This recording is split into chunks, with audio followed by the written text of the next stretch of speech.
Tem gente que fala assim, eu não pedi pra nascer. Pediu? Olha, uma vez, uma jovem de 15 anos de idade, que estava um conflito, graças a Deus já resolveu o problema, né? Tá medida possível. Ela falou assim, eu não pedi pra nascer. Eu falei pra ela assim, olha, você tem razão. Você não pediu pra nascer. Verdade. Você implorou pra nascer. Ela levou um susto. Como assim? Implorou pra nascer. Aí expliquei pra ela e tal. No começo, ela tava arredia e tal. Hoje ela já tem uma outra cabeça. Porque é uma realidade. Nós imploramos pra nascer. Éder, imagina. Hoje, nós somos quase 8 bilhões de espíritos. Do lado de lá tem quase 4 para 1. Para cada um tem 4. Em média, né? Então tem 3, 3,5.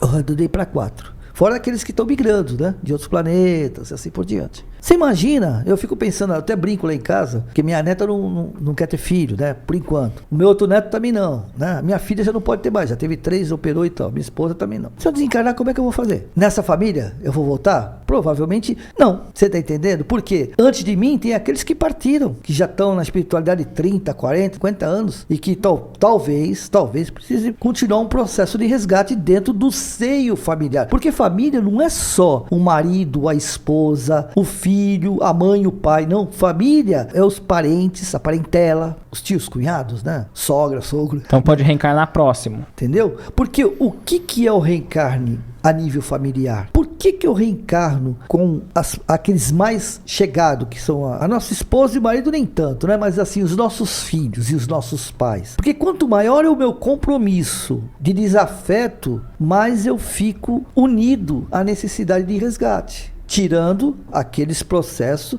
que são para um agrupamento de pessoas prontas para ajudar outras pessoas, ajudar a si próprio, ou seja, ampliar o seu amor, aquelas pessoas que são amorosas, mas para fazer com que esse amor cresça, porque é o que acontece sempre, nós sempre evoluímos, né? Então, um grupo de pessoas se reúnem com uma afetividade muito grande, uma espiritualidade muito grande. E quando eu falo espiritualidade, não estou falando de religiosidade, estou falando de espiritualidade. Muitas vezes a religiosidade atrapalha a espiritualidade através das crenças limitantes. Então, essas pessoas se unem para poder, muitas vezes, dar ajuda, amparo a um espírito que necessita, por exemplo, um espírito que tem uma síndrome de Down, que tem uma paralisia cerebral, que precisa de um resgate. Às vezes, aqueles pais que estão o apoiando, amparando, não tem vínculos, afeto sim, porque quem ama, ama tudo e a todos, né? Mas não tem vínculos de compromisso, né? Às vezes você vê em livros, né, que eu acho muito temeroso você tirar conclusões em cima de livros, que fala assim, aquele que tem sido Down foi um suicida, o pai e a mãe tá fazendo porque ele que ajudou a suicida. A gente vê livro assim, mas não é bem assim. É uma possibilidade, uma das possibilidades, né? Perfeito. Mas a gente não pode já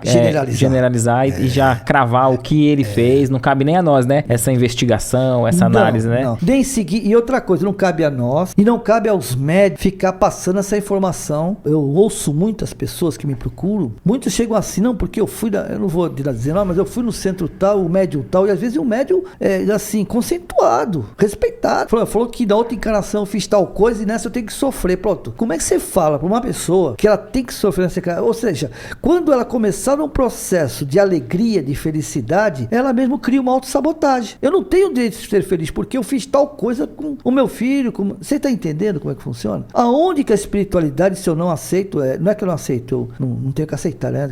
Mas assim, é uma coisa que eu não concordo, que um espírito evoluído, esclarecido, venha falar algo mesmo que verdadeiro para deixar você inquieto, inconformado, em sofrimento. O que você achou desse corte? Coloca aqui nos comentários a sua opinião sobre esse tema. Para ver o episódio completo, é só pesquisar Recomeçar Podcast Espírita. E caso tenha ficado alguma dúvida sobre a doutrina espírita, é perfeitamente normal. Procure ler as obras de Allan Kardec.